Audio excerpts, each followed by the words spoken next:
Bom dia, meus amigos. Tudo bem?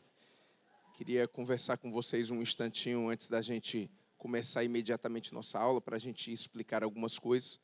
Queria dizer que é mais uma vez um prazer, voltando aqui a esse ambiente maravilhoso de trabalho, agradecer ao Projeto Alcance pelo convite, porque isso aqui é um dos maiores e melhores projetos de acessibilidade, de inclusão, de educação do país. E fazer parte desse projeto é, assim, realmente magnífico. Quero agradecer realmente ao governo do Estado, quero agradecer pontualmente à equipe do Alcance, que é fantástica, e, em nome dela, todo meu amigo Fábio Frota. O Fábio é um baita de um professor de matemática que vocês vão ter aula. Já deu aula para eles, Fábio? Ainda não, né? Vai mostrar que matemática é maravilhoso, porque matemática é maravilhoso, resolve muitos problemas, e devo muito a ele essa oportunidade da gente estar trabalhando aqui. Eu queria conversar com vocês, e é claro, fazer uma rápida apresentação. Meu nome é André Rosa, eu serei seu professor aqui no projeto da área de História Geral, tá? E nessa parte de História Geral, eu quero conversar rapidamente com você sobre o nosso foco de trabalho, para até mesmo você analisar seu material. Nós aqui não temos uma distinção de trabalho em relação ao que vestibular você vai trabalhar. Vamos lá, você quer trabalhar para o UFC? Estamos juntos. O S também. E FCE. Ou, quem sabe, até algumas particulares para você aproveitar, portanto, por conta do curso ou por conta de situações que venham lhe caber, estamos trabalhando para todas. Mas é claro que o principal foco pela questão anual que nós trabalhamos são os vestibulares como o do Enem e algumas públicas que têm realmente esses vestibulares anuais. Mas o que acontece? Quando alguns aí pegam um material, vendo esse material para Enem, o pessoal, por exemplo, da UES fica meio desapontado. Poxa, cadê esse material? Cadê isso aqui? Esse assunto irá ser apresentado. Por exemplo, a parte sobre história antiga dos povos orientais eu vou apresentar um pouquinho hoje, para você ter uma certa noção. Mas o foco inicial realmente do material vai ser Grécia e Roma. Tá certo? Então, hoje, nossa aula é oficialmente Grécia e Roma. Mas você vai ver pelos slides que vão ser disponíveis a você que vai existir também um conteúdo ligado a essa parte que nós chamamos na história de Antiguidade Oriental. Tá certo? Então, nós vamos fazer esse apanhado de tudo. Outra coisa, aqui, é claro, por conta de ser um auditório e estarmos lotados, muita gente fica com uma certa timidez, um certo acanhamento de perguntar alguma coisa. Cara, tenta não fazer isso. Acredite, tenta não fazer isso. Passa um bilhetinho, ou então, se você estiver um pouco mais perto e conseguir aqui falar um pouco mais alto, a gente vai te escutar e vai atender a sua pergunta. Tá? Por que eu digo isso? Porque o sentido do nosso encontro é para isso, é lhe tirar a dúvida, lhe orientar, lhe dar uma motivação. Né? Porque vocês, lembrem-se disso, vocês têm nas escolas de vocês um grande motivador, um grande estimulador, que é exatamente a sua rotina de trabalho com o seu professor. Eu vou ser aqui um complemento de ideias. A gente não vai conseguir substituir a sua rotina de escola, mas a gente vai conseguir motivar você, a gente vai conseguir fazer alguns exercícios, a gente vai conseguir, no caso, fazer algo a mais, vamos dizer assim, dar aquele complemento que pode lhe auxiliar também. Então, confie no seu professor, confie na sua escola, para que você venha para cá animado e a gente possa motivar ainda mais, tá certo? Então, a gente vai fazer exatamente essa abordagem hoje, e caso alguma dúvida apareça, você aí faz a pergunta. Os meninos até mesmo, você deve ter visto, os meninos aqui do Alcance circulam entre os corredores aqui do auditório, exatamente na pretensão de ajudá-los, e por conta disso, se precisar da gente é só falar. Tá certo? Tranquilo? E aí a gente vai começar esse encontro legal. Qualquer coisa, se você quiser o material, não conseguir acessar por uma questão, sei lá, o que seja, por uma situação do site do Alcance, pode me procurar pelo meu e-mail, tá? Se existem aqui alunos veteranos, tá? Se existem alunos veteranos que já tiveram esse serviço, sabe que quando me pedem alguma coisa por e-mail, eu mando. Isso aqui não é só por dizer, não é só por apresentar, não. Tá certo? Nós estamos sendo até mesmo filmados aí por conta da videoconferência, por conta da TV Assembleia. Mando esse recado também para esse pessoal, se por acaso quiser se comunicar comigo e pedir esse material, porque estamos aqui para fazer exatamente isso. Nós temos esse material para vocês. E caso queiram, por alguma coisa, porque eu faço também algumas divulgações de aulas que eu participo, eventos que eu participo, principalmente os gratuitos, tá? O pessoal pode acessar o meu Instagram, tá bem? Quiser seguir, a gente segue de volta, é claro, vai ser muito legal. E fica à vontade, tá? Isso não é pedido para seguidores, não. É só para ajudar. Se você for ver, comparado, quem sabe, a outros professores, meu número de seguidores é bem normal, bem pequeno. Não tem nada demais. Eu juro para você, se você for atrás, você vai ver que não é brincadeira minha, não. Às vezes o cara diz assim, bem pequeno, tem 20 mil, 30 mil seguidores. Tem não. Acho que não tenho 2 mil seguidores. Né? Aí você diz assim, mas é muito. Cara, quem sabe o custo-benefício não, né? Porque eu, em abril, agora vou fazer 28 anos como professor. Esse aqui é 30. Ele vai, já tira o couro dele. Ele é velho. É, né? Estou dizendo. Você é velho. Faz tempo demais. Uma coisinha assim não foi meu professor. E, quer dizer, a gente conhece muita gente, né? Mas quando esse mundo real vira virtual, tem a diferença. Você está me entendendo? Não precisa disso, eu não preciso disso. Eu preciso lhe atender. Eu preciso que você aprenda, eu preciso que você esteja aqui. Eu preciso que você não falte. Você não pode faltar. Se faltar, se lasca. Se faltar, você não passa.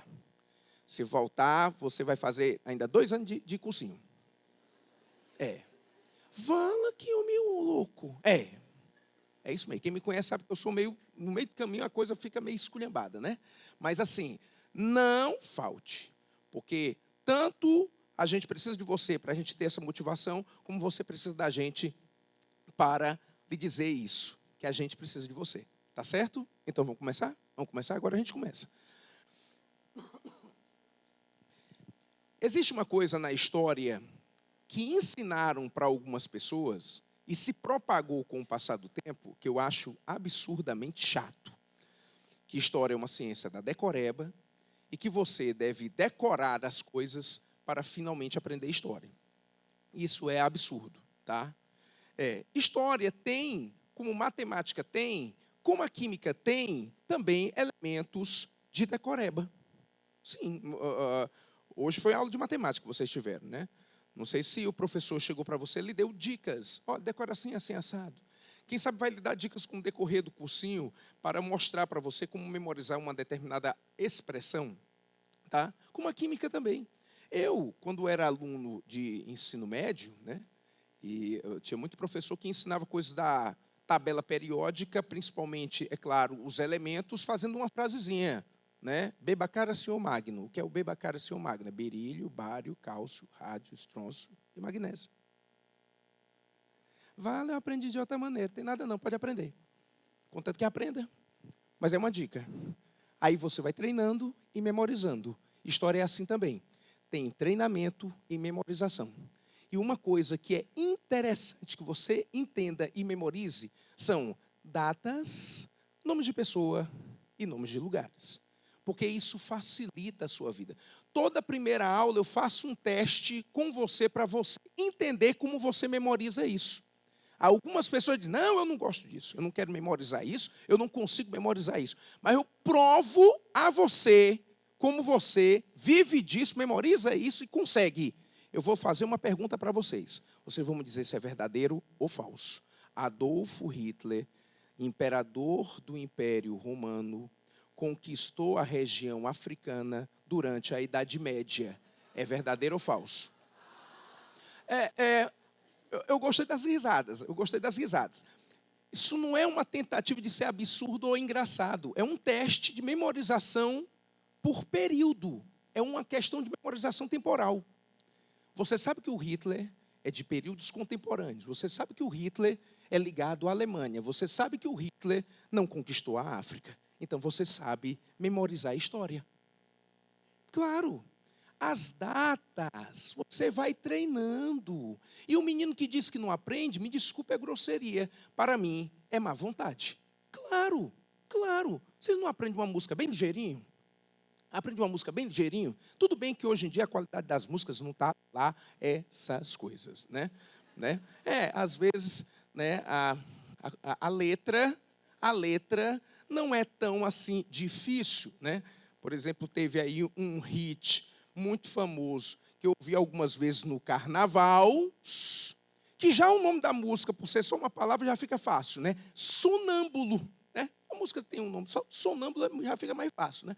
Eu contabilizei, tirando certas expressões, que essa música só tem 7 frases. Do nada, eu apareço na balada. Do nada, eu apareço na balada, né? Isso. Que começa a música, na verdade, não é nem assim, né? Para namorar comigo, tem que entender que eu sou sonâmbulo.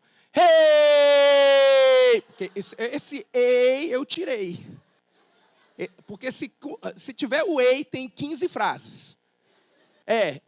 Aí, tudo bem que não é uma música tão consistente assim de letra. Mas você não aprende rápido, né? Por quê? Porque você vai ouvindo algumas vezes. A Revolução Francesa é uma revolução de 10 anos, ela vai de 1789 a 1799. Olha como a frase é fácil, ou como a data é fácil. 1789, 1789, 1789, 1789. É fácil, e vai até 1799, 1799. É fácil, você memorizou, está andando na rua e estudando história. Olha, aquele carro ali, CCP 1789, vale a Revolução Francesa. Ei, vamos estudar na tua casa? Bora. Onde é que tu mora? Rua tal, 1822. Vale a Independência do Brasil. 1822, é isso. Independência do Brasil, 7 de setembro, né? Fala, tu sabe história, né? Não, sei não, só sei memorizar. Mas aí você, depois que memoriza isso, você vai conectar as coisas. Você está me entendendo? Então, deixe dessa besteira. Outro professor de história vindo para cá, você já vai se alegrar. Opa, eu já vou aprender mais, porque tem esse detalhe. Então, a ideia é essa. É saber, na história geral, as fases dela. Não se confundir com alguns fatos das fases dela, para acertar mais. Você já vai saber que na antiguidade, eu tenho esses povos, principalmente Grécia e Roma.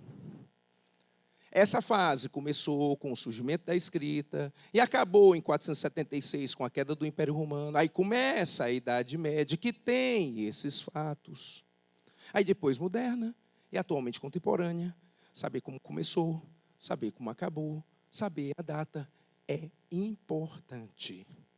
Então, toda a aula minha eu começo com essa linha do tempo, tá? Toda, para ver se você lembra disso. Então, hoje eu estou aqui. Hoje eu estou aqui. Próxima aula já vou estar aqui, com os fatos aqui. E aí eu vou evoluindo e você vai conseguindo entender um pouco mais. Bem, meninos? Tudo tranquilo? Então, por favor, falando bem sério agora. Na verdade, eu sempre falo sério. Mas, vamos lá, falando bem sério agora. Faça isso. Quebre esta história que existe de decoreba. Aprenda, ou pelo menos o mínimo decore, né? Memorize, melhor dizer assim, e vá usar nas suas questões, e vá usar na vida, né? Porque história, essa história que a gente está dando aqui, qualquer professor, o seu professor da escola, vai lhe ajudar na prova de ciências humanas, vai lhe ajudar na prova de linguagens, e vai ajudar na redação. O seu repertório, a sua condição de formação de algumas ideias na redação vão exigir algumas citações, onde uma delas vão ser citações históricas. Quem não está pensando em fazer uma redação sobre coronavírus, falando sobre peste negra? Não é não. É a história da pandemia, é a história do número de pessoas que, no final das contas, também já morreram. É, hoje em dia, o centro principal dessa pandemia, agora, na Europa. A Itália, cara, eu ouvi agora no rádio, Fábio, eu ouvi agora no rádio, mais de 1.000 mortos na Itália. Então, uma coisa absurda. Então, uma coisa assim absurda, dá medo. Então, o pessoal aqui não pega nem mais na mão da gente. Eu olho para esses meninos, morro de felicidade de ver os meninos aqui. Aí os meninos, não pode pegar não. Por causa do coronavírus. Pode pegar não. Mas o Fábio eu abraço, que ele é meu amigo e lindo. Aí eu abraço ele. Não quero nem saber. Que eu morra de corona, mas um corona lindo. Então, quem aqui... Uma salva de palmas, por favor. Ele é maravilhoso. Então... Mas vamos lá. Então, quem aqui não faz uma redação fazendo uma citação histórica? Quem não faz? Então, tem que estudar isso aí. Tem que memorizar isso aí para conseguir, tá? Vamos lá. Esta é uma avaliação do que é essa primeira fase, que é a Idade Antiga, tá bem? A Idade Antiga, portanto, ela é o momento inicial do nosso estudo. Muita gente pode dizer assim, professor, e a pré-história? Concorde comigo que praticamente o único vestibular que pede essa parte de história antiga total é a UES, que nós vamos ter aqui esse momento, esse olhar para a Universidade Estadual. Mas concorde comigo, como a maioria dos vestibulares não pegam nem a história antiga toda, aí eu da pré-história eu vou perder meu tempo, tá? Que pena, né? Isso, né? Que pena isso. Mas aí é melhor começar da história antiga, mostrando um pouco dessa cronologia, desses aspectos, para depois ir fundo ao que interessa, que é exatamente a parte de Grécia e Roma, tá? Só para mostrar os povos que existem, tá bem? Que todo esse material está disponível a você pelo site, pode conseguir comigo, mas se você quiser fotografar, fique à vontade, tá? Não tem importância. O que eu quero dizer é que isso aqui é somente uma certa divisão de que existe dentro do aspecto desses povos, Egito e Mesopotâmia. Depois, outros povos são os hebreus e os persas, tá? Por sinal, uma dica, tá? Estude Hebreus pensando nos judeus e pensando nas questões atuais de rivalidade do Oriente Médio, né? Você deve saber muito bem que os hebreus que dão origem aos judeus são povos que têm uma particularidade muito estrondosa nesse estudo. Eles são monoteístas, tá? A maioria dos povos da antiguidade, eles são povos politeístas. Como os hebreus são monoteístas, eles já chamam a atenção e já ficam cara de prova. Então, dar uma estudada neles é importante. Os persas aqui indicados também, tá? Fenícios e cretenses. Que esses dois povos têm uma coisa em comum. Eles sobrevivem economicamente do comércio marítimo. Eles vivem muito da questão do comércio marítimo. Tá certo? Tranquilo? Aqui só uma avaliação da localização desses povos, que eu acho interessante você também ter essa noção de espaço geográfico, tá? Para você ver, inclusive, realmente como é chamado, o porquê é chamado de povos orientais, tá certo? A região onde fica principalmente os principais, o Egito e a Mesopotâmia, que isso aqui é chamado de crescente fértil. Só um esclarecimento porque esse nome, se um dia você ouviu falar e não sabe o porquê disso. É porque essa região, ela parece um crescente de lua, tá? É uma região muito fértil, banhada por alguns rios e, por isso, propícia à área agrícola. É por causa desse detalhe, tá bem? E um detalhe, esses detalhes que eu queria que você realmente memorizasse. Vamos memorizar isso? Eu acho que isso aqui é importante, tá? Memorizar esse apanhado geral. Na área econômica, eu tenho, na Antiguidade Oriental, o que eles chamam de modo de produção asiático, ou também, olha a outra denominação que pode aparecer numa prova, sistema tributarista despótico. O modo de produção asiático, só lhe explicando em poucas palavras, ele tem como particularidade, característica principal, a história de ter um Estado concentrado, um Estado centralizado dominando. O modo de produção asiático é o Estado que manda, tá? É o Estado que decide. Por sinal, nessa história de ter um Estado que decide, um Estado que manda, cria-se outros fatores típicos desse sistema. Se o Estado que decide, então o rei é supremo. E o rei, para ser supremo, para controlar toda a população, se denomina Deus. Tem muito disso. Porque isso é uma forma de justificar para o povo. Por que aquele cara é rei e eu não sou? Por que aquele cara está no poder e eu não estou? Então, com a possibilidade de existir essa discussão, Alguém disse, porque ele é filho de Deus. E o cara se apresenta como tal. Certo? É por isso que nessa antiguidade oriental existe um governo teocrático. É um processo despótico. Então, é um governo supremo. É um governo centralizado. É um processo de um controle tão grande, mas tão grande que ele é divinizado. Então, é por isso que é um governo teocrático. E se eu sou um Deus, as outras pessoas vão ser meus servos. Eu acho que aqui, quem sabe uma parcela do pessoal que está aqui presente deva ser religioso. E essa parcela deva ser principalmente religioso cristão. Então acredita na história de um Deus onipresente, onisciente, onipotente. E acha que ele é o Pai Supremo. Então, se esse Deus, falando de cristianismo, esse Deus é seu Pai, então todos aqui são filhos de Deus, então todos aqui são irmãos, todos aqui servem a Deus. Por servir, o método de trabalho que eles têm é principalmente a servidão coletiva, porque eles servem a Deus. Professor, é um povo muito besta, né? Porque o povo acreditar que o cabra ali de carne e osso manda neles e é um Deus. Nessas aulas, e quem sabe nas suas outras aulas de história particularmente, possivelmente alguém já fez essa discussão, mas vamos a ela de novo com todo o respeito do mundo. Peço desculpas se por acaso for grosseiro, tá? Mas nunca fale contra uma pessoa sem fazer uma autocrítica antes. Somos religiosos, somos crentes, somos de fé. A partir do momento que você ainda acredita em um Deus, e esse Deus nem tem... Qual é a cara de Deus? Qual é a cara de Deus? Deus é o quê? É uma brisa do mar? Deus é o quê? É o sol que nasce? Deus é o quê? É o canto do galo? Deus é o quê? É o sorriso da criança? Deus é o quê? O que é Deus? Para algumas pessoas, Deus é uma pessoa, tá? Mas cadê? Deus está aqui. Oi. Beleza? Cara, vamos lá, né? Até 12h30. Tu vai embora? Itália. É o jeito. E aí vai. É assim?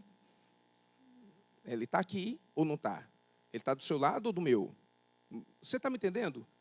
Como diz o besta, o que mata é a dúvida. Não estou blasfemando, meninos. Eu apenas estou dizendo que nós acreditamos em alguma coisa que possivelmente alguém está nos chamando de idiotas por acreditarmos. E você não é idiota. Você é uma pessoa de fé. Então, acreditar no faraó, acreditar no Patese, como sendo uma figura divina, pode ser tanto o ápice da fé como o ápice da ignorância. Entenderam? Então, não fale de ninguém, não. Não fale de ninguém, não. Estamos vivendo o nosso tempo. E o nosso tempo, quem sabe, é muito parecido com o deles. Eles acreditam nisso. Que este governante vai lhe fazer bem. Você fala mal de político? Político é safado? Ordinário? Ladrão? Político é ladrão. Ah, o político ladrão, né?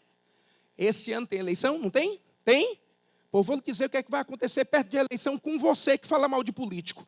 Vai nascer em seu coração, em sua mente, uma esperança tão grande que dê certo para algum político que você vai possivelmente votar. Esperança. Um político não é ladrão. Você não sabe que ele rouba. Não sabe que ele é ordinário, safado, canalha, vagabundo. Ele não é vagabundo, por que tu vai votar nele? Não, é porque eu acho que a campanha dele foi mais sincera. Mas então não falo dos outros. Não falo do egípcio, que acreditava no seu faraó como um Deus vivo. Ele é um Deus vivo. Entenderam, meninos? Agora, é claro, esse modo de produção asiático é na antiguidade oriental. Na antiguidade clássica, que já envolve Grécia e Roma, eu já vou ter um processo escravista. Esse escravismo, ele vem por duas circunstâncias, principalmente, tá? No caso da Grécia, principalmente por relações comerciais. No caso de Roma, é a guerra. Né? Porque a fonte de escravos são diferentes. Tá? Eu posso ter escravos por dívidas, eu posso ter escravos por compra, posso ter escravos por uma questão de uma negociação. Tinha povos antigos que negociavam parentes. Às vezes o tio não gostava do sobrinho. Chegava no... Meu filho, quanto é o quilo do arroz aí? É tanto. Tu aceita um menino de 9 anos como pagamento? Cadê o menino? Não trouxe ainda não, mas é garantido. Ele fala muito, ele é nervoso. É tenso. Aceita? Não, eu estou precisando. Pronto. Aí dava o menino em troca de comida. Aí o sujeito diz, como é que é isso? Porque essas são o que chamam, principalmente a cultura cristã, são as culturas ou sociedades pagãs. Eles não acreditam no Deus cristão que hoje em dia existe. Então, os relacionamentos, as relações são diferentes. Então, eles vendiam o seu próprio parente, às vezes. Os irmãos do José não venderam o José? Os irmãos do José, os filhos de Jacó, está na Bíblia, está na Record. Tem um bocado de anos até, né? Que o José para não se acabar, né, rapaz? Pelo amor de Deus, desculpa aí, Record. Mas não tá. Tá. Os irmãos não venderam José? Porque na cultura hebraica, se o pai não gostasse do filho, ele também podia vendê-lo. Professor, que coisa horrível. Graças a Deus que não durou. Senão já tinha sido vendido umas 3 vezes. Né? Você está me entendendo? Então, o escravismo é de diferentes formas. Mas a principal, na antiguidade clássica, é a negociação e a guerra. 90% dos escravos em Roma são resgatados, são concebidos pela guerra. São escravos de guerra. Enquanto na Grécia se compra. Porque o grego é arrogante. O grego, na verdade não vou falar em si do grego, é o ateniense, porque a gente não estuda a história da Grécia. Você já reparou? A gente não estuda a Grécia, a gente estuda Atenas. Aí a gente estuda Esparta, porque é diferente de Atenas. Porque o restante, se eu estudar Atenas, estudou a Grécia. Porque todo mundo... Na Grécia, são mais de 400 cidades e estados. Você não estuda 5. Você não estuda 5. Na verdade, você só estuda 2. Uma é Atenas, porque todo mundo imita Atenas. Então, todo mundo fica igual a Atenas. Então, você só precisa estudar Atenas. E você estuda Esparta, porque é diferente de Atenas. Pronto. Não vai estudar as tantas outras que ainda existem. E o ateniense, ele é assim, autoritário. Ele é extremamente arrogante. Ele é dominador. Você acha que na história mundial foi o alemão mais arrogante por promover, quem sabe, o Holocausto? O grego é pior. O grego é pior. O grego, ele consegue fazer uma diferenciação de tipos de materiais. E aí, quando eu falo de Grécia, eu falo de filosofia. Quando eu falo de filosofia, eu falo de Sócrates, Platão, Aristóteles. Falando de Aristóteles, eu lembro que Aristóteles dividia os materiais em 3 tipos. Existe o material não falante, existe o material semifalante e existe o material falante. O que é um material não falante? É um objeto como esse. Aqui, essa mesa aqui. Essa mesa fala, essa mesa se manifesta, ela está dizendo... alguma coisa assim, por eu estar em cima dela, sobre ela, aparentemente não, né? Que bom, né, para ela. Porque se na minha mão doeu, imagine nela. Imagine nela. Então, isso aqui é um material não falante. Isto é um material não falante. O que é um material semifalante? Os animais, por exemplo, que emitem alguns sons, mas não emitem uma comunicação definida. Há algumas pessoas que você conhece, quem sabe você diz que conversa com os animais. Né? Tem menino. Que coisa linda. Oh, meu amor, já a mamãe chegou. Oh, não almoçou? Mãe, cadê a comida do dog? A mamãe malvada, vovó malvada. E conversa com o pet. É incrível. Ela entende. Não sei se ele, mas ela entende. Mas é um material semifalante. O animal é semifalante. E qual é o animal falante? Nós, os seres humanos, e principalmente os escravos. É por isso que nessa divisão de sociedade feita por Aristóteles, a sociedade é chamada de aristocrática. De Aristóteles. Eles são arrogantes demais, eles são os donos do pensamento. Eles criam o pensamento. A arte de pensar. que é a filosofia. Você está me entendendo? Essa é a relação. Então, ele, grego, não trabalha. Quem trabalha é o escravo. Ele, grego, não faz trabalhos subalternos, pesados. É o escravo que trabalha. O grego passou isso para o romano, que é latino, ou isso para os outros latinos, chegou no português e chegou na gente. O sonho da gente é ser doutor. E querendo ser doutor, você não quer fazer mais nada. Menino faz isso aqui. Menino, que conversa é essa? Sou doutor. Sou doutor. Eu não faço isso aí, eu não faço não. Porque eu sou doutor. Você sabe com quem você está falando? Não é a frase da arrogância? Você sabe com quem você está falando? É a indicação de que você é inferior a mim. Porque eu vou mostrar que sou superior a você. É a frase da arrogância. Isso é puro sangue grego que corre nas nossas veias. Incrível, né? Terrível, né? Até mesmo. Então, por isso, eles têm escravidão. Vamos aqui. O absolutismo teocrático na Antiguidade Oriental, observamos isso, entendemos isso. E a grande inovação em sociedades greco-romanas é exatamente o surgimento da forma republicana. Tá? A República Romana. Fantástico, né? Os caras têm essa inovação de trabalho. República vem do latim, de res public, quer dizer, coisa pública. Entenderam? Então, a ideia é de que um governo teria aberturas, como também a inicial democracia. Democracia vem de demoscracia. Cracia é poder. Demos é tribo. Tribos são os povos. Então, por isso, o governo do povo, tá certo? Que é criado até mesmo por Clístenes. É bom que o pessoal saiba, só uma curiosidade, eu acho que essa curiosidade é interessante. O criador da democracia grega é um cara chamado de Clístenes. Então, ele é chamado de o pai da democracia. Tudo bem? Mas a democracia que nós temos hoje é uma democracia russeriana. A ideia de democracia que nós temos hoje é desenvolvida por Jean-Jacques Rousseau, suíço, e se notabilizou como grande figura mundial por conta do movimento iluminista. Ele é iluminista, ele é do século XVIII. Então, a democracia que nós temos hoje é uma democracia russeriana, não é a democracia grega, entenderam? Então, a ideia é de se colocar dessa maneira. Só um minuto, tá?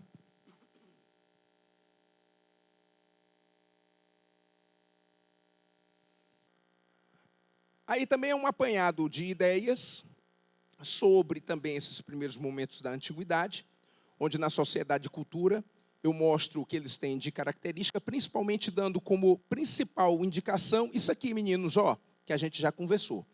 É uma religião politeísta, uma religião, portanto, adorando vários deuses, com esta característica de serem antropozoomórfico, homem, zoou, de animais. Quer dizer, alguns deuses, no caso principalmente do Egito, admitia-se deuses com forma de homens e animais ao mesmo tempo. Né? Quando chega na Antiguidade Clássica, os deuses são só mórficos, né? Antropomórficos, em forma de homens apenas. Tá? Por isso essa cultura do humanismo que existe da Grécia e de Roma, que vai passar futuramente para um outro assunto que nós vamos estudar lá na frente, que é o assunto sobre renascimento. Tá bem? Aqui, uma sociedade praticamente sem mobilidades, né? Por conta da força política que existe e também por conta da força religiosa. A força cultural pesa muito nesse momento. Tá? A força cultural, a força política pesa mais do que algumas questões econômicas em si. Tá bem? Aqui só para você ver aquela história do que o romano copiou do grego, são os nomes dos deuses. Isso é só uma curiosidade, só para você perceber que realmente tudo que praticamente Roma tem é copiado da Grécia. Tá? Os elementos de fala, de cultura, praticamente de religiosidade são sempre os mesmos. É claro que Roma vai se destacar um pouco mais por conta de um fator. Roma vai ser centralizado. Deixa eu falar um negócio para vocês, quem sabe você possa até querer anotar. Quem sabe você possa até querer anotar. Não existirá na Grécia, não. É muito incisivo o que eu estou dizendo, né? Esquisito na história dizer isso, mas isso é verdade. Não existirá na Grécia Estado centralizado. Por conta do sistema de cidades-estado, então cada cidade tem o seu próprio governo.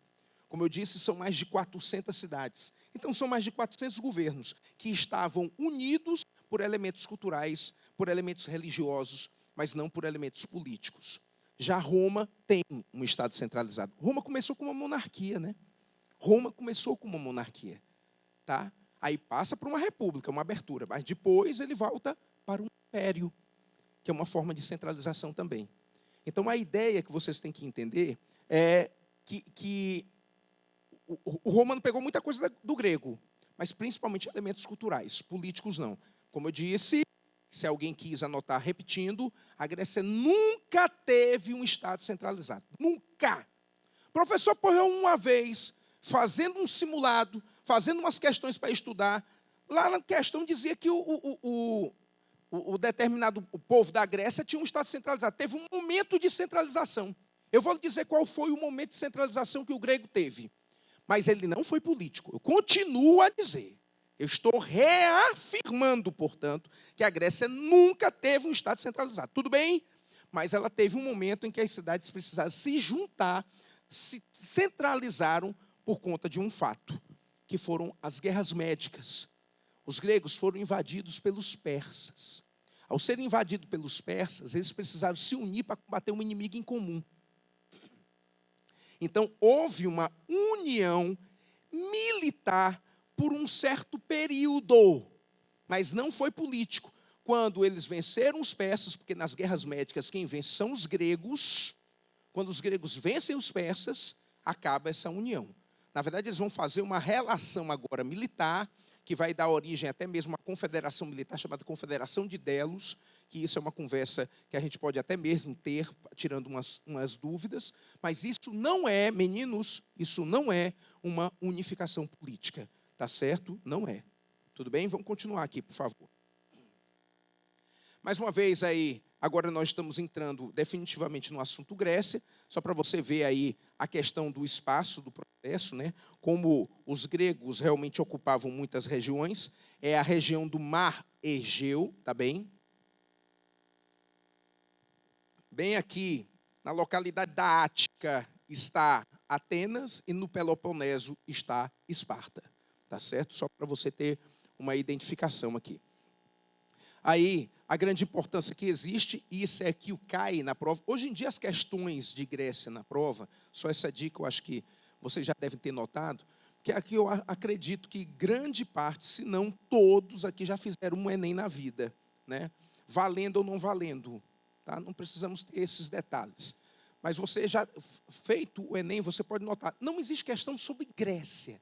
Existem questões sobre situações gregas, como a democracia e a filosofia. É muito difícil, porque eles querem comparar a democracia da Grécia com a democracia atual. É clássica essa questão. Eles querem falar sobre a questão filosófica que existe, tá? Então é muito clássica essa questão. Aí ele fala das cidades-estado, tá certo? O período que se ocupa os povos formadores, tá bem? É legal saber disso. A informação mais precisa são 410 cidades-estado, tá bem? E, em principal, Atenas e Esparta. A história de Atenas e Esparta, só contando rapidamente, tá? Para a gente passar adiante, é a diferença que existe, principalmente, da formação de cada território, né? Os atenienses que vão morar na região da Ática, eles vão se enveredar, investir principalmente no setor comercial, tá? Então, o setor comercial, porque, deixa eu voltar aquele mapa só para você ver uma coisa, que é uma classificação que o pessoal às vezes faz, que é uma classificação muito interessante. Ó, vê isso aqui para mim. A Grécia é dividida em 3 partes. Uma parte continental, uma parte peninsular e uma parte insular. Você pode notar isso no mapa, tá? Mais uma vez, é uma parte continental, uma parte peninsular e uma parte insular. Então, você nota que a Grécia é muito aberta para os visitantes, muito. Ela tem muitas maneiras de você chegar até ela. Muitas. Então, essa abertura da Grécia é muita oportunidade de fazer comércio. E Atenas se aproveitou. Atenas fica na Ática, como eu estou indicando a vocês. Se você achou a localidade, você vai ver que ela é bem aberta mesmo, entenderam? Então, Atenas se especializou em áreas de comércio, principalmente em comércio marítimo. Atenas vai desenvolver o que a gente chama de um imperialismo. Então, vai ganhar dinheiro com isso, vai ficar rica com isso. Você está me entendendo? Já a região de Esparta, que é a região do Peloponeso, por conta ali da sua origem militar de um povo chamado de dórios, eles vão seguir uma linha militarizada. Então, o que é que Atenas vai ter? Atenas vai ter comércio, vai ter abertura e vai ter dinheiro. O que é que Esparta vai ter? A formação militar, vai ter um fechamento, vai pensar só na guerra, tá? Porque eu vou dizer uma coisa aqui, e eu espero que o pessoal não se sinta, vamos dizer, chateado com o que eu vou dizer, mas quem sabe é a mais pura verdade, tá? Porque às vezes pode ser da profissão, pode ser amigos ou parentes da profissão que algum pode ficar ofendido. Mas não é ofensa não, tá? Mas vamos lá. A educação militar é uma educação muito hermética. É assim. Você tem que fazer isso. Você tem que primeiro obedecer para depois um dia mandar. Então, a ideia do treinamento militar que os espartanos tinham, faziam eles não pensarem muito, eles tinham que obedecer. Como o ateniense tinha uma questão muito aberta, muito comercial, então eles começaram a desenvolver muito a linha de raciocínios. Então, a filosofia é ateniense, não é espartana. Esparta tem a história do poder das armas, mas eles não têm aquela fluência intelectual que Atenas tem. Você está me entendendo? Por isso que os espartanos, eles são lacônicos. Lacônia é uma região do Peloponeso, onde eles moram. Como a criação militar é muito fechada, como a criação militar é muito direcionada para a obediência, então eles não falam nada. É por isso o adjetivo. Poxa, adjetivo antigo. Esse termo é antigo demais. Mas, quem sabe você possa ter ouvido falar uma vez. Poxa vida, tu fala pouco, né? Tu és tão lacônico. O lacônico desse laconismo vem do espartano. Ser lacônico é não falar nada. Porque o espartano era assim. Era plenamente calado para obedecer uma ordem. Típico do militar. Né? Militar todo assim. Tanto que o pessoal tem até medo, né? Até medo. O cara, principalmente fardado, tem até medo. Ele está chegando. Bom dia, senhor. Documento do carro e do senhor também. Está bem oficial. O cara é cabo. Cabo é soldado, mas você chama de oficial com medo, que intimida, né? Ou para meter medo numa farda, né? E para dar moral também. Dar moral. Então, é por isso que os espartanos iam para cima, com essa formação, né? E por isso que eles se dedicavam a isso a partir dos 7 anos de idade. A formação, hoje, governo brasileiro, existe uma lei de convocação militar obrigatória para os homens. O cabra que tiver na idade de completar 18 anos, está na idade de completar 18 anos, meu filho, tá. Quem sabe passou, quem sabe está chegando, não importa. Tem que ir para o serviço militar. Vai servir ao país, vai jurar a bandeira. Tem uns que vão para a reserva, como foi o meu caso. Nunca servi. Mas tem outros que vão para o negócio de servir. É lei. Professor, eu quero estudar. E daí? Quer estudar? Vai estudar. Depois de servir o exército, a marinha, a aeronáutica. É obrigatório. Professor, eu consegui um negócio para me livrar. Um abraço. Boa sorte. Um abraço. Mas, aos 18, em Esparta, era aos 7. E o serviço militar, aqui no Brasil, são de 10 meses. Lá em Esparta, o cara serve ao exército até os 60 anos. A mulher pode sair antes. E mulher serve o exército em Esparta? Serve. São 3 sociedades em que a mulher é valorizada, inclusive tendo algumas igualdades de aspecto com o homem. É no Egito, é em Creta e é em Esparta. A mulher serve o exército. Ela só larga o exército em Esparta para ser mãe.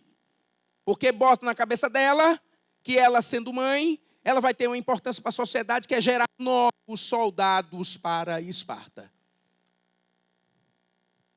A sociedade é assim, certo? Então, enquanto Atenas é muito intelectualizada, Esparta é muito militarizada, tá bem? Aqui são algumas classes sociais, tá? Isso ainda pegando a questão do caso das colocações das cidades, tá? As questões aqui falando sobre Esparta mais uma vez, algumas características de cada cidade, né, para você estabelecer a diferença. Como eu disse, essa questão é muito clássica sobre Grécia, aparece mais sobre a área de filosofia e democracia, mas vá lá que o seu Enem, eles queiram colocar alguma coisa específica sobre a Grécia. É bom saber essa comparação entre Esparta e Atenas, tá? E você vai ver que também existe essa outra colocação. Pronto. Espartanos, essa aqui é a divisão da sociedade. Um detalhe, olha aqui, você está vendo a divisão da sociedade de Esparta entre espartanos, periecos e ilotas. Os ilotas, eles não são oficialmente escravos. Eles, na verdade, serão os servos do Estado. Esparta faz guerra? Faz, mas se defende mais. Usa mais a questão militar para uma formação de pessoas. Mas faz guerra também, é preparado para isso. Mas como não faz muita guerra para conseguir territórios, ela não conquista também pessoas. Então, poucos escravos existem. Existem mais os servos do Estado, porque o Estado tinha um centralismo. Então é bom o pessoal perceber isso, entender isso, tá? Que os ilotas geralmente não são definidos como escravos, tá? Ainda aqui sobre a questão da educação, principalmente a questão da formação, né? As mulheres tinham mais liberdade que em Atenas, pois praticavam atividades físicas e tinham filhos fortes para ter filhos fortes e saudáveis. Nesse caso, vou lhe dar um repertório de redação. Quem aqui já não fez, ou quem sabe já foi sugerido o tema e acabou não fazendo, mas quem já não fez, uma redação sobre aborto, né? Para dar aquela sua opinião. É um tema muito polêmico. Eu acho que o pessoal sabe muito bem que aborto no Brasil é permitido em 3 circunstâncias. Aborto no Brasil é permitido? Liberado? Não. A não ser em 3 circunstâncias. Quais são as 3 circunstâncias que o aborto é permitido no Brasil? Vamos lá. Risco de vida da mãe. Eu vou estabelecer a ideia da ordem que eu vou falar, e você vai ver que é igual à sua, porque eu já estou vendo gente falando. E quando algumas pessoas se pronunciam é porque já sabe, tá? Então, a minha ordem vai ser igual à sua, tá? Sem problemas. Risco de vida da mãe, tá? É a questão ligada a crime sexual, né? Quando acontece uma violência sexual da mulher. Então, essa criança é oriunda de um assédio, de um estupro. E quando existe já comprovadamente a história da criança não ter cérebro. E aí, sendo anencefálica, ela não continuará a viver, não terá a condição de viver, né? Então, na legislação brasileira, é liberado o aborto nessas 3 condições, onde a mulher pode fazer, inclusive, o aborto pelo SUS. Ela pode fazer o aborto pelo SUS, tá? Em outras circunstâncias, não pode. Vamos lá, para repertório de um tema como aborto. Existiam abortos em Esparta. Em que circunstância? Quando o filho não nascia perfeito. Quando descobria-se, na verdade já não era nem um aborto, né? Já era um assassinato, porque se esperava isso acontecer. Mas aí tinha que se ter como principal identificação, circunstância principal, a história de ser perfeito. Não se queria um soldado com algum tipo de anomalia. Isso lhe faz lembrar, quem sabe, se assistiu esse filme antigo, mas um bom filme, que é o filme 300. O filme 300, né? 2 etapas desse filme, mas o primeiro que eu estou falando, tá? É o primeiro que eu estou falando nesse filme 300. Quando esses 300 de Esparta estão a se encaminhar para a batalha, eles se encontram com outro espartano, que é um ser um tanto quanto assim bizarro. Era um senhor, que ele tinha, vamos dizer, um nanismo, que ele tinha uma deformação de coluna. Quem assistiu está sabendo o que é. Porque são muitos detalhes que eu acho que fica desagradável contar muitos detalhes. E este rapaz disse: eu não morri porque minha mãe teve pena de mim. Meu pai me treinou para ser soldado. E eu estou aqui para me apresentar para lutar em nome de Esparta. E o comandante dos 300 disse, não, eu não quero você, não, você não presta. Você não consegue nem carregar um escudo. Ele fez uma avaliação do cara na hora e disse que ele não servia por conta da deformidade. Eu estou falando aqui de uma maneira bem direta para você entender, principalmente aos que não assistiram o filme. Se você for assistir hoje, você diz assim, eu vou assistir um filme para eu ter um repertório na redação. Assista 300. Você terá cultura histórica e, quem sabe, esse repertório. Esse filme vai lhe dar exatamente essa ideia. Então, quando a mãe tinha o filho e o menino tinha uma deformidade, ela o jogava do penhasco, ela lhe cortava a garganta, ela lhe jogava na fogueira, ela lhe afogava na tina. E começava a chorar. Claro, professor. Mulher fazendo isso, matou o próprio filho. É uma desgraçada. É? Não, ela não está chorando pelo filho morto. Ela está chorando pela desonra que ela deu a Esparta de não ter dado um filho perfeito para ser um soldado. Então a ideia é essa, certo? Porque ela é valorizada. Em Atenas não é. Mulher em Atenas e escarpete, que esse carpete está até melhor, esse carpete é melhor. Nosso sangue latino, desculpe qualquer coisa, é delicado também esse assunto, eu não vou abrir espaço para debates, mas o nosso machismo já vem desde aí. Porque a ideia da mulher é uma ideia de lixo em Atenas, é uma reprodutora. Né? É uma ideia de que não se serve para praticamente nada, a não ser para fazer os meninos. Então, em Atenas, por exemplo, a mulher anda atrás do homem. Sempre. O cara chegou na casa para visitar o amigo, bateu a porta. Bateu na porta, batendo, ó. Nada, ninguém chegando. Ah, rapaz, não tem ninguém. Ah, rapaz, eu acho que também pode ser outra coisa. Pode ser que não tenha ninguém, mas pode ser que só quem esteja em casa é a mulher dele. Por isso ela não atendeu a porta. Como assim? Não entendi. A mulher ateniense em sua própria casa só pode frequentar 2 cômodos. O quarto e a cozinha. Ela não recebe visitas. É por isso a ironia do Chico Buarque. Chico Buarque, grande compositor, hoje achincalhado por uma linha, né, cultural adversa, mas teve uma história escreveu uma história muito bonita na discografia brasileira. Chico Buarque tem uma música Mulheres de Atenas, onde ele faz ironias às mulheres, querendo dizer que os homens só gostam de mulheres como de Atenas.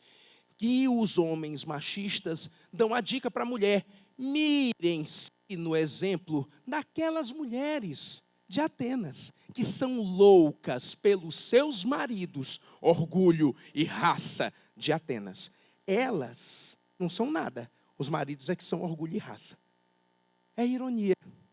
Tipo DR, o cara está discutindo com a mulher batendo nele, esculhambando ele, tal. Marido, tu bate muito em mim. Se você fosse uma mulher de Atenas, para me obedecer. É a ironia. É a ironia. É o machismo. Que o Chico é maravilhoso quando fez algumas músicas, ele foi maravilhoso nesse acerto dessa ironia, né? Então, essa música é cara de vestibular, por sinal, né? Cara de questão, deve ter aí no material da gente. Desculpe. Aí vem alguns legisladores para serem lembrados, como Drácula, como Solon, tá bem? Que aboliu a escravidão por dívidas. Aí faz uma outra sequência, desculpe, que está só uma falhazinha, mas já vai passar, tá? Deixa eu ver aqui, no próprio computador. Pronto, desculpe. Aí ele fala de alguns outros cargos. Ele fala, por sinal, bem aqui, ó, meninos, bem aqui, ó, a questão do Clístenes, que instituiu a democracia, como a gente havia falado. Então, Atenas tem realmente essa história para contar. Conflitos, é importante você se lembrar. Na Grécia, só essa dica. Na Grécia, se você estuda conflitos, você tem que estudar esses dois, tá? Você tem que estudar as guerras médicas e a guerra do Peloponeso. Aqui é Grécia contra Pérsia. Aqui é Esparta contra Atenas. Nas guerras médicas, eu já citei nesse nosso momento hoje, a vitória é grega. Na guerra do Peloponeso entre Esparta e Atenas, a vitória é espartana. Mas a vitória espartana gerará uma falência grega. Por quê? Quem manda na Grécia praticamente são os atenienses. A gente já teve essa avaliação aqui, né? quando numa guerra entre Esparta e Atenas, Esparta ganha, o Esparta, por não saber administrar tão bem as coisas, acaba fazendo com que a Grécia entre numa decadência imensa. Então, no final das contas, a grande decadência grega acontece pós-guerra do Peloponeso, tá? Aí aqui ele coloca uma descrição das guerras. É por isso que esse slide é muito legal você ter. Você ter esse slide pedindo a mim ou conseguindo aqui com o alcance é importante, porque isso aqui é uma outra apostila, uma outra dica para você ter aprendendo melhor, tá? E nós passamos para a questão romana, onde aqui eu já apresento a vocês os domínios romanos. Roma é uma cidade, né? Hoje em dia Roma é a capital da Itália, mas Roma é o centro nervoso de um império que vai se formar, tá? Roma vai formar inicialmente um processo monárquico, vamos apresentar logo aqui, tá? Roma forma primeiro uma monarquia, depois vem uma república e depois vem um império, tá? Aqui as questões dos triunviratos, mas depois vem o império. Vamos por partes, vamos devagar. Vamos pegar aqui primeiro a monarquia. A monarquia era o governo realmente de um rei. Uma dica legal na monarquia, eu acho que essa dica é interessante, tá? Eu acho que vocês devam saber, devam já ter ouvido falar, que é de origem romana esse aspecto político, essa assembleia política do Senado. Hoje nós temos senadores da nossa república. Concorda comigo, meninos? Na lei brasileira, são 3 senadores por cada estado, tá? Vocês sabem os 3 senadores do nosso estado? Sabem? Vamos lembrá-lo, por que não, né? Nós temos o Tasso Gereissati, que já está até mesmo finalizando, já está para finalizar a sua ideia de mandato, né? Porque o mandato de um senador de 8 anos e o Tasso já passou acho que pelo menos uns 6, está no 6º ano, tá? E os 2 mais recentes foi o senador Cid Gomes, que se afastou para reger a presidência do seu partido, tá? Por isso estava até já aqui no Ceará. Por sinal, quem ficou no lugar dele foi o seu suplente, que é o senador Prisco, que, por sinal, é irmão do atual prefeito de Fortaleza, que é o Roberto Cláudio. Tá? Hoje o senador é o Prisco, porque é o suplente do Cid. Tá? Só essa informação. E o outro é o Eduardo Girão, que o Eduardo Girão também foi eleito na mesma época que o Cid. Tá certo? Esses são os 3 senadores. Só, os estados todos têm 3 senadores. Tudo bem? E o senador, no Brasil, obedece uma lei de formação do Senado em Roma. Eles são os políticos que só conseguem o cargo por terem mais idade. Hoje em dia, na legislação brasileira, só é eleito senador e presidente da República com, no mínimo, 35 anos. Os outros são com 21. É uma diferença de idade até substancial, concorda? Tá? O Senado foi criado em Roma. E um senador em Roma, ele só podia ser senador com, no mínimo, 60 anos de idade. Então, eram cargos para homens com bastante idade, pela experiência e com bastante dinheiro. Eram homens ricos. Então, veja que o Senado representará uma classe tradicional. E aí vem uma outra curiosidade.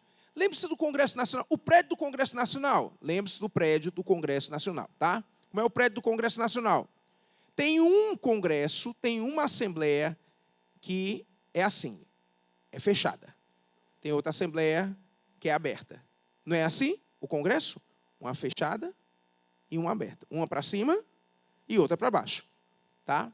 Para quem não sabe disso, quem desenhou Brasília foi o senhor Oscar Niemeyer. Ele já faleceu. Ele, por sinal, não faleceu há tanto tempo, não. O Oscar Niemeyer, eu acho que não tem... Deve ter o quê? Acho que menos de 10 anos de falecido. O Oscar Niemeyer faleceu com mais de 100 anos. Viveu muito. E o Oscar Niemeyer, quando desenhou o Congresso Nacional, ele desenhou desse formato porque os deputados eleitos pelo povo fazem com que a Assembleia Legislativa seja chamada de a Casa do Povo. A Casa do Povo é a Assembleia Legislativa. E o Senado, que é de políticos mais idosos e, acima de tudo, mais conservador e tradicional, é a Casa Fechada. Então, pode se lembrar do Congresso Nacional. O para cima são os deputados, o para baixo é o Senado. Oscar Niemeyer fez isso não como uma brincadeirinha, foi para lembrar os tempos de Roma. onde na monarquia formou-se o Senado. Por isso, como o Senado era muito forte, o rei não mandava em muita coisa. O poder do rei em Roma não era absoluto. O poder do rei em Roma não era absoluto. E aí, tanto que ele até mesmo já sofreu um golpe. Como é que acaba a monarquia em Roma? Com um golpe. Um golpe de quem? Do Senado. Por que ele dá um golpe no rei? Porque ele tem medo do rei ficar mais forte que eles. Em Roma tem muito disso. Se você já assistiu um filme ligado à questão romana, que seja qualquer um, que fale um pouquinho minimamente de política, você vai ver que o pessoal briga muito pelo poder. O poder embriaga. O poder distorce. Não tem aquela frase, aquele questionamento que sempre fazem, antigo, que diz mais ou menos assim: quer conhecer uma pessoa? Dê poder a ela. Porque o poder... Às vezes o cara não tem tanto dinheiro quanto o outro, mas ele tem muito poder. Ele pode mandar, ele pode fazer a lei, ele pode mandar prender, né? É por isso, momento provocação da aula, é por isso que certos empresários querem tirar o poder do Estado. É por isso que certos empresários adotam uma política liberal. O Estado com intervenção mínima é para eles benéfico. Porque o cara está ganhando quanto? Quanto é que um juiz ganha? 30? 40 mil? Vamos botar 30 mil reais. O juiz ganha 30 mil reais. Eu vou lhe contar uma coisa. Fica aqui entre nós, na videoconferência e na TV Assembleia, tá? Eu conheço uma pessoa que paga de prestação de apartamento, bem próximo à beira-mar, e isso é por mês, 60 mil reais. É uma prestação. Eu tenho um conhecido que ele lida com carros. Ele vendeu um carro, 0 quilômetro, para um rapaz de um determinado condomínio aqui em Fortaleza, que o apartamento vale, em média, 14 milhões de reais. É um apartamento de 900 metros quadrados, com L ponto e 11 vagas na garagem. Ele pediu: senhor, para eu fechar o nosso negócio, eu preciso de um comprovante de residência. Tudo bem, eu vou mandar minha conta de luz. Quando ele pegou, era uma conta de luz de 5 mil reais. É outro nível. Ele é rico? Ele é rico ou não é? Ele é rico ou não é? Mas ele manda mais do que o juiz? Não manda. O juiz manda prender ele. O juiz manda prender ele. O juiz manda prender ele. Ele não manda prender o juiz. O juiz ganha o quê? 30 mil? Mas o juiz manda prender ele. Então é por isso que o empresário diz assim: se o Estado se acabasse, para eu mandar mais do que o juiz, para eu mandar mais do que o governador, para eu mandar mais do que fulano. É assim. Então, o Senado, ele pensa: eu quero ter poder aqui. Eu estou falando aqui. Então, ele tira o poder do rei. Existem muitos golpes preventivos em Roma, com a esperança de fortalecer aquela determinada pessoa. Você está me entendendo? Existe muito isso, porque Roma é poderoso demais. O território romano é muito poderoso. E se expande demais. Outra aqui é sobre a República. República, cara, é cara de prova. Você vai estudar Grécia? Vai? Então você vai estudar democracia e filosofia, tá? No mínimo. Você vai estudar Roma? Vai? Ou você vai estudar principalmente a República Romana. Principalmente. Porque aqui você vai ver um novo governo, e aqui você vai ver as lutas sociais romanas e o começo da expansão romana também. Isso é importante. É nesse período que acontecerá a história da briga entre patrícios e plebeus. Deixa eu lhe contar em poucas palavras. Patrícios e plebeus são romanos. Patrícios e plebeus são romanos. Mas o que diferencia o patrício do plebeu? Geralmente é o nascimento. O que é um patrício? É o filho do pai e é o primogênito. Quantos filhos aquele casal teve? 1, 2, 3, 5, 10, 20, quantos? Não importa. O único beneficiado com as coisas do pai é o primeiro filho, é o primogênito. O resto que vá à luta, que lute, menino, vá para a luta, porque só quem vai ganhar é teu irmão. Em períodos medievais, eram dados títulos para esses outros caras, ou então dado forças sociais, como eles se tornarem membros da igreja. Às vezes o filho do meio, às vezes o filho caçula, não ia receber as terras do pai, mas o pai comprava para ele um título de cardeal, um título de bispo. E aí ele ia ter as coisas dele, tipo isso. Professor, bispo e cardeal são membros da Igreja Católica e o cara tem que estudar isso para ser membro da Igreja Católica. O cara tem que fazer um curso de filosofia, um curso de teologia para ser membro da Igreja Católica. Meu filho, não estou falando de hoje, não. Estou falando da Idade Medieval, que o pessoal trocava títulos por poder. Era assim que acontecia. Mas vamos lá, voltando para Roma. Então, os patrícios eram os bem-nascidos, os plebeus eram os que ficaram de fora desse nascimento. Então, tinha muito plebeu com dinheiro, mas sem valorização social. Então, tinha muito patrício brigando com plebeu e vice-versa, para eles conseguirem direitos. Quando a república chegou a história de res publica, coisa pública. E o plebeu começou a pedir espaço político. Então, abriu-se para os plebeus, abriu-se para uma perguntinha. Pessoal, deixa eu ler essa pergunta, eu juro para você que é rápido. Vamos lá. Olha só, a pergunta é a seguinte. Professor, naquela linha do tempo que o senhor apresentou, tem aquela história de a queda de Constantinopla, que é exatamente o momento, o fato histórico que encerrou a Idade Média para começar a Idade Moderna. Né? Porque, no final das contas, a Idade Média, o início da Idade Moderna acaba sendo assim. É a queda, primeiro, a mudança da Antiga para a Média é a queda do Império Romano do Ocidente. É quando invadem Roma. E depois tem a queda de Constantinopla. Aí mudou de Média para Moderna. Aí a pergunta é assim, também pode ser chamada a queda do Império Romano do Oriente? Pode sim, pode sim. A ideia aí é de que este império é o mesmo que vai se tornar o Império Turco-Otomano. Constantinopla antigamente era Bizâncio. Voltou a ser Bizâncio, por isso o nome Império Bizantino. Depois, dominada pelos árabes muçulmanos, ela vai virar a Turquia, o Império Turco-Otomano. E Constantinopla vai deixar de ser Constantinopla para se tornar Istambul, que um dia já foi capital da Turquia. Hoje não é mais. Hoje não é mais. Istambul era Constantinopla, que era Bizâncio. Tá? Então, para esclarecer, já que tivemos essa pergunta, é importante esclarecer nessa hora, tá? Porque senão a gente vai deixando, aí não esclarece. Mas aqui, voltando à linha do raciocínio. Então, os patrícios e os plebeus, eles conseguiam constantemente protagonizar algumas lutas. E os plebeus, enriquecendo, conseguiram exigir do governo uma magistratura, que é um tipo de governo, que é um tipo de órgão do governo. Uma magistratura é um órgão de governo. E aí eles conseguem essa magistratura, que era uma magistratura chamada de tribunos da plebe. Os tribunos da plebe conseguiram algumas leis, como, por exemplo, a lei das 12 tábuas. Já ouviram falar? Lei das 12 tábuas. O que é isso? Na verdade, isso não é uma lei, viu? Isso não é uma lei. Isso, na verdade, é o conjunto de leis que Roma tinha, que agora vão ser escritas. Porque antes as leis eram verbalizadas, eram leis ditas consuetudinárias, que passavam de geração em geração, mas não eram escritas. Professor, porque o pessoal não escrevia a lei? Preguiça, é? É não, cara, é para se aproveitar. Se a lei é só na palavra, a palavra pode mudar.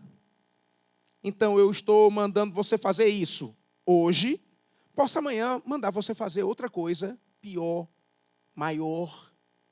Então, quando a lei era só verbalizada, ele podia mudar a lei. Quando a lei é escrita, dá mais trabalho. E os plebeus sabiam qual era a lei, porque ela estava escrita. A ideia era essa, você está me entendendo?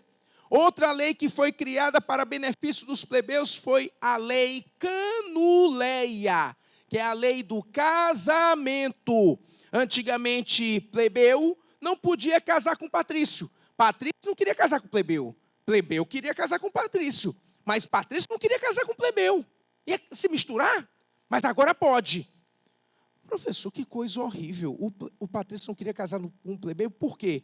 Pessoal, é assim, viu? Desculpe a maneira de falar. Mas é assim. Vamos lá. Não me processe. Vai gravar? Está gravado? Mas não me processe, não. Eu sou pai de família, gente boa, né? Quer dizer, minha mãe acha, né? É um bom referencial dizer quem acha a gente boa. Então, minha mãe acha. Então, vamos lá. Pessoal, ainda hoje é assim. Ainda hoje é assim. Você não se relaciona com uma pessoa de um grupo tão diferente do seu. Você se relaciona com um grupo tão diferente do seu, assim? Parabéns. Parabéns, você está de parabéns. Mas geralmente você tem amizade com quem? Pessoal da sala, pessoal da universidade, pessoal do trabalho. Que quando você vai conhecendo melhor, você vai dividindo esse pessoal. Você tem quantos amigos? 15? 20? 30? Quando vai conhecendo melhor, só fica com 10, com 5, com 2. Namorar. Vixe, aí que negócio tem que ser selecionado mesmo. O professor diz aí que eu namoro com uma pessoa que eu conheci, foi no carnaval. Parabéns de novo, você está de parabéns, né? A mãe da gente, o pai da gente, manda a gente namorar com alguém do culto, da missa, né? Me lembra aquela propaganda do refrigerante, daquele humorista, que até o criador do Porta dos Fundos, o Bochá, era uma propaganda que a menina estava apresentando ele aos pais, porque estavam começando um namoro. Aí o pai, de uma hora para outra, cara fechada, né? Incisivo, diz assim: vocês se conheceram aonde? Na lembrança deles, era no axé. Menina, ela cantou de axé e ela estava lá, raba para lá, raba para cá. Mas quando ele volta ao sentido dele, ele diz para o pai: na missa. Eu acho que é do Guaraná Antártica. Essa propaganda. Pois é na missa, né? É na missa. Obrigado, minha filha. Acaba já. Você está me entendendo? Então ainda hoje é assim. Não tem uma menina que vai conhecer o caba, se apaixonar por ele, ele pede chinelo. Não tem. Não tem isso, não. O professor é horrível. Só pensa no material. Meu filho, não. Né? O amor é lindo, mas dentro de um Compass é melhor. Para quem não sabe, é um carro da Jeep. Né? Carro da Jeep bem bonito. Um dos 10 mais vendidos no Brasil. Né? Quer dizer que você, mulher de sucesso, bem apanhada, toda vestida, bacana, de Dolce & Gabbana, no seu carro, blindado, lindo, maravilhoso. O caba parou no sinal, está limpando teu vidro, você baixou o vidro, blindado. Ele disse: Maria, tu é lindo. Tu é lindo, boy. Aí, o quê? Tu é lindo, boy.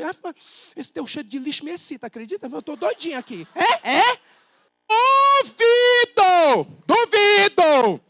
Não fale mal de Patrícia Plebel, não. Ainda hoje tem. Vou processar o senhor. Não, perca tempo, não. É uma realidade. Nós gostamos do nosso meio. Para mudar é difícil. Isso é quase um estamento. Então, quando Roma começou a deixar a Patrícia casar com o plebeu e vice-versa, foi uma evolução social. Isso é importante para eles. Então, quando se fala de República Romana, fala das lutas sociais entre patrícios e plebeus. Isso é importante. Vamos lá? Tá? Criação dos tribunos da plebe, formação e expansão do império. Tá? Deixa eu falar só rapidinho disso aqui, sobre as guerras púnicas. As guerras púnicas é uma guerra entre Roma e Cartago. Esse nome púnica, só para explicar, é porque os cartagineses eram comerciantes e eles desenvolveram um tipo de tintura de tecido muito inovador. Era a cor púrpura. A cor púrpura, dizem que a origem dela é retirada dos moluscos, da ostra. Os caras tiravam a ostra e faziam um tipo de tintura de tecido, que era a cor púrpura. Então, os caras que produziam a cor púrpura eram chamados os punis. Então, quando os romanos começaram uma guerra contra os cartagineses, que eram chamados de punis, isso a gente diz que era uma guerra púnica, tá certo? Aconteceram 3 guerras púnicas, onde essas 3 guerras púnicas, Roma venceu. E quando Roma venceu, olha só o que acontece, porque essa explicação agora é importante. Roma dominará todo o litoral mediterrâneo, criará já um pré-império e começará a valorizar intensamente que tipo de classe social? Os militares. O governo romano vai começar a pensar assim: rapaz, os militares é a melhor cor do mundo. Porque com os militares, a gente vai, inclusive, expandir o império e principalmente dar formação para as pessoas. A ideia na cabeça do governo romano agora é valorizar o império, ou valorizar o exército, porque com o exército, os pobres, os miseráveis, entrando no exército, iam obedecer ao governo, iam evitar revoltas, iam aumentar as guerras, iam aumentar o império. Então, graças às guerras púnicas, começará essa questão do Império Romano. Só que o Império Romano, muito grande, muito poderoso, gerou muitos conflitos. É aquela história que eu contei alguns minutos atrás. A história de um conflito preventivo. Era imperador, sendo morto por parentes, sendo morto por amigos, com a intenção, no caso de ficar no seu lugar. Mas o império era forte, o império era poderoso. E aí, para arrematar, esse império poderoso e forte, ele se acaba como? São 3 fatores que acabam o Império Romano. Vamos para o primeiro, o cristianismo. Jesus Cristo nasceu no Império Romano. Jesus Cristo nasceu na região da Palestina, que era dominada pelos romanos, no tempo de Otávio, o Augusto. E morreu no tempo de Tibério, o Augusto. Ele nasceu no tempo do primeiro imperador e morreu no tempo do segundo. Jesus Cristo morreu por quê? Desculpe aos religiosos, mas a gente tem que entender dessa maneira para acertar a questão de história. Ele era subversivo. Jesus Cristo era contra o sistema. Jesus Cristo era contra um sistema escravista que discriminava os seus iguais. Jesus Cristo, quando falava, amai-vos uns aos outros como eu vos amei, ele não estava falando só de amor, ele estava falando de igualdade social. Em um império escravista, isso é crime. Então, pega esse Jesus, tortura esse Jesus, porque não bastava só crucificar. Crucificar uma pessoa no Império Romano tinha um risco dele ficar vivo. Então, tinha que ele ser morto, crucificado, humilhado, para todo mundo ter medo de fazer o que Jesus fez contra o império. Você está me entendendo? Era uma maneira de intimidar a população. Matar Jesus como mataram, era uma maneira de intimidar as outras pessoas que lhe seguiam, como os apóstolos. Mas não teve jeito. Não teve jeito. A palavra de Jesus era tão assim, graciosa, de acalentar as pessoas, que o cristianismo começou a crescer intensamente. É tanto crescimento, que o império de uma hora para outra teve que fazer jus àquele antigo ditado. Se não pode vencê-los, junte-se a eles. Mas vamos lá. Quando o Império Romano fez o Edito de Milão e depois o Edito de Tessalônica, fazendo com que o cristianismo se tornasse uma religião oficial, o imperador deixou de ser Deus. Sabe por que o imperador matava cristão? Porque o cristão negava a origem divina do imperador. Sabe por que o imperador mandava incendiar, botar na arena, mandar o leão comer um cristão? Porque o cristão não aceitava o poder do imperador. Mas só que agora era mais forte do que o império. E a partir do momento em que o império aceitou o cristianismo, ele perdeu a identidade. Então, o primeiro fator para a decadência do império vai ser o cristianismo. Segundo fator, a falta das batalhas. A batalha era tudo para Roma. Com as batalhas, Roma conseguia terras. Com as terras, ele conseguia benefícios comerciais. Com o comércio, ele conseguia cidades. Com a guerra, ele conseguia escravos. Então, vamos lá. O que é que eu estou dizendo? Olha só. Falta ainda 3 minutos. Vou aproveitar e a gente entender. Se eu com a guerra tenho terra, se eu com a guerra tenho comércio, se eu com a guerra tenho escravos, sem a guerra eu não tenho mais nada. Então, o homem que vivia da guerra, agora vai ter que viver de uma outra maneira. Ele vai para o interior dele, ele vai pegar a terra que tem, vai chamar alguém para trabalhar para ele. Essa pessoa, às vezes, nem em Roma não é. E ele vai botar essa pessoa para trabalhar e dizendo assim, olha, meu filho, você vai trabalhar numa terra que é minha. O que você produzir, metade é seu. Mas a terra que você está morando, está produzindo, é minha. Então, agora você vai ser o meu colono. É por isso que se criou em Roma um regime chamado de colonato. Vale, professor, O cara ser dono de uma terra e oferecer uma parte dela para uma pessoa trabalhar. Essa pessoa trabalha pela sua subsistência e divide o que trabalha com o dono da terra. Me parece aquele sistema do sistema feudal, aquele processo de trabalho do sistema feudal chamado de servidão, não é, professor? Não parece? Não parece não, filho. É. O feudalismo tem heranças românicas e germânicas. Germânica é do bárbaro. Românica é do romano. Então, a segunda coisa que vai fazer o império cair, o que é o fim das batalhas. E a terceira coisa, para a gente finalizar e se despedir, é exatamente a invasão dos bárbaros. Que quando os bárbaros invadem o império, divide o império em uma verdadeira colcha de retalhos, criando o futuro sistema feudal, e o império cai definitivamente. É o fim do Império Romano do Ocidente, e com isso é o fim da Idade Antiga.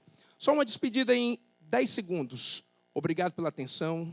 Vamos ter um ano maravilhoso. E estudem e não faltem. Um abraço. Muito obrigado, pessoal. Tudo de bom. Valeu, valeu.